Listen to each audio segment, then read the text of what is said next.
Welcome to my channel. My name is Lois Foro. I'm a professional teacher and we are looking at CBC.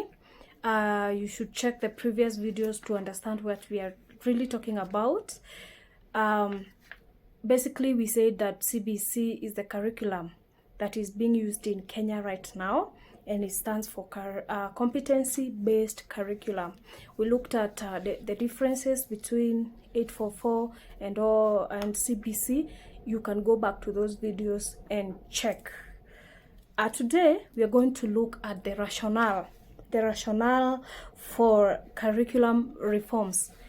What we mean by this is the reason that brought about the changes in the curriculum from 844 to CBC, and they are several, and believe it or not, you are part of the reason we changed 844 to CBC. The first one is the Constitution of Kenya, which you voted for in 2010. So that constitution is one of the reasons, because you changed the previous constitution, and the things that in this new constitution, the 2010 one, some of them called for the change of the education curriculum from 844 to CBC. Let's just go through the constitution of Kenya, the one that we are using right now.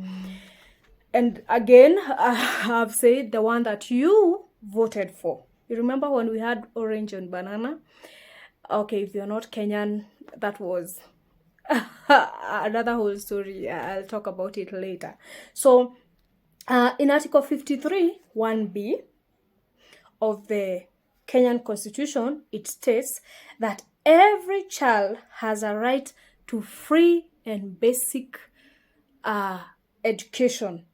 Every child has a right to free and compulsory basic education. That means it's not a choice, it's compulsory, and that's why you see chiefs going around getting those children that are not going to school, and taking them or forcing the guardian to take the child to school, because it's compulsory. It's the right of the child. So since it's the right of the child has to go to school. It's not a choice. You can't decide as a parent and say, no, I'm not going to take my child to school. So it's not a choice.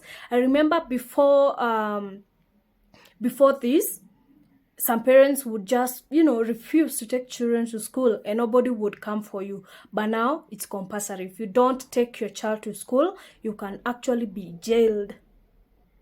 Okay, so every child, before you get a child, plan for how they are going to get education, because it is compulsory and it is free. Okay, we're going to talk about that. I know it's going to bring debate, so we are going to debate about it later. Number 2, still in the Constitution, in Article 10, national values and principles of governance. Still in the Constitution. Number 3, in Chapter 6, leadership and integrity. And another one, still in the Constitution, it talks about promoting Kiswahili as a national and official language, and also English as an official language. So how is it going to be an official language or a national language if it is not taught? So this child has to actually go to school and learn it, because if they don't go to school, they might end up learning only L1. L1 is first language. Nowadays, we don't talk about mother tongue. We talk about L1. I think, let me just enlighten you about that. Why are we talking about L1? L1 means first language. Now, assuming in Kenya we have so many tribes and so many languages, so many tongues. So if, let's say, Pokomo lady and a Takana man, or a Rendile, or a Luo, or Kikuyu, or Kisii, or Kamba man, get married to, you know, what I basically mean is that two parents are not of the same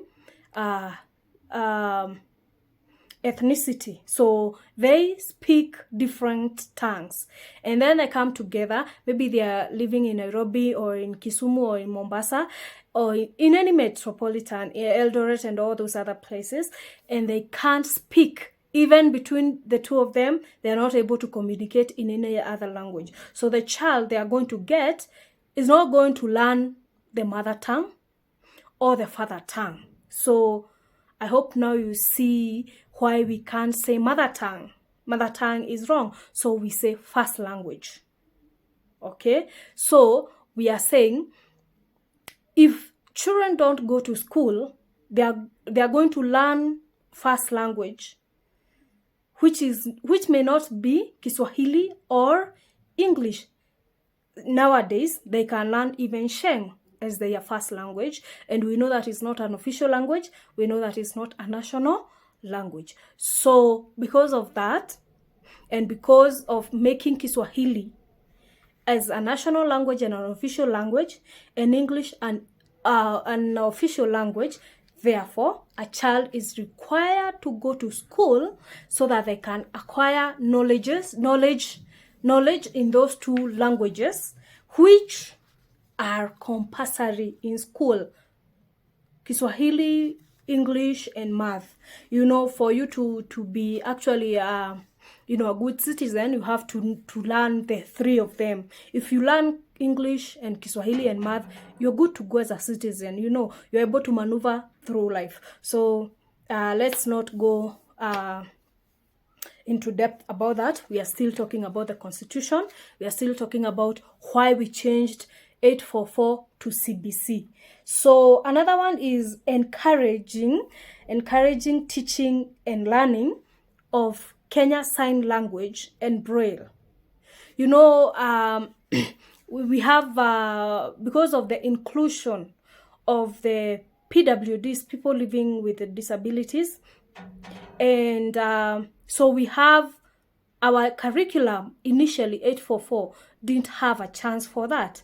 Nowadays, even if you look at the junior secondary curriculum, you either teach Kiswahili or Kenya Sign Language. So we have Kenya Sign Language and Braille, which is incorporated, or which was supposed to be incorporated in CBC, that was not there in 844. And it was, you can imagine a person living with disabilities, and you can only maybe go to the Thika School for the Blind and all that kind of things. You know, if you are living in Busia, if you are living in, you know, all these other far, if you are living in Northeastern, if you are living in the coast, and you have maybe to come to Thika School for the Blind, you can imagine how hectic that is.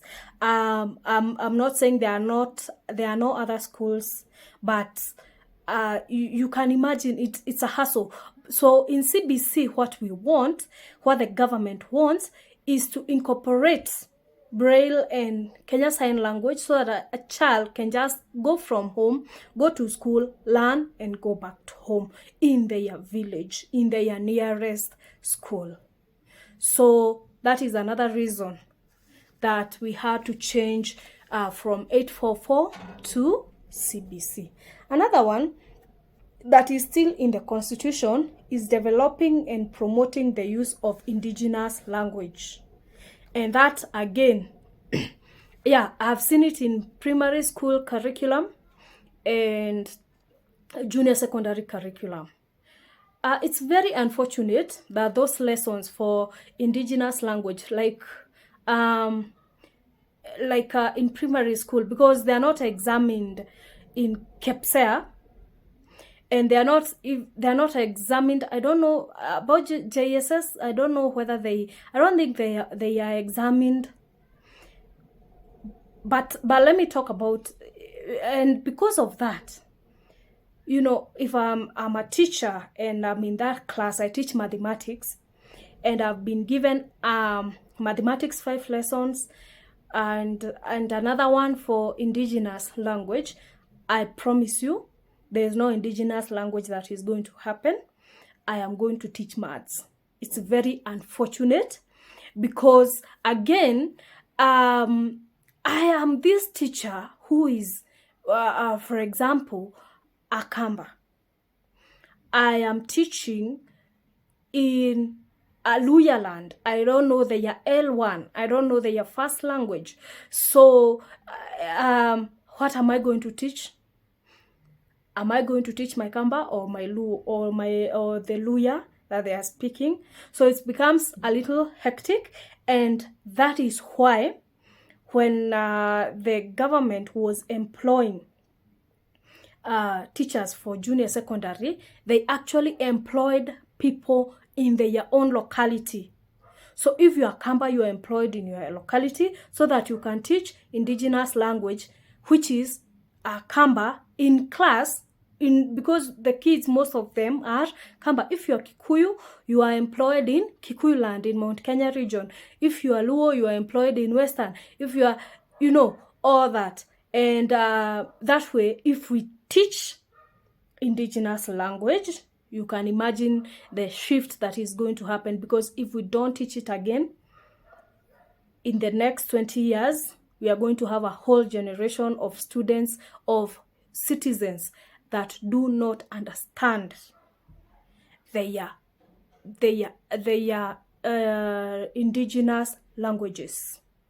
And they might graduate Sheng to be a language. If we go like this, another 50 years, Sheng will mature up and maybe become a language. So we really need to teach our kids indigenous language. And so, because of that, we said, and it was not incorporated in 844.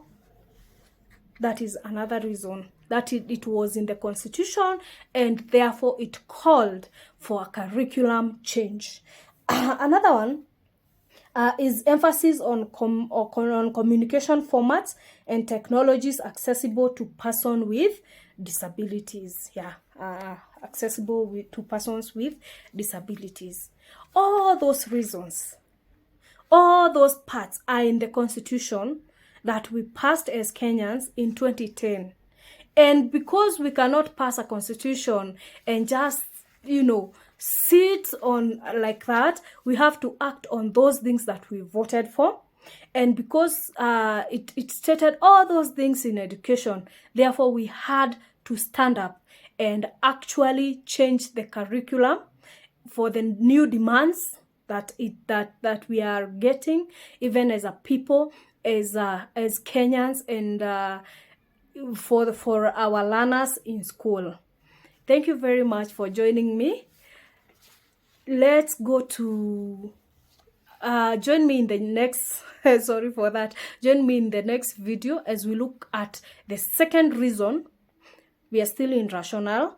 The second reason why we changed our education system, our education curriculum from 844 to CBC. Thank you. Bye.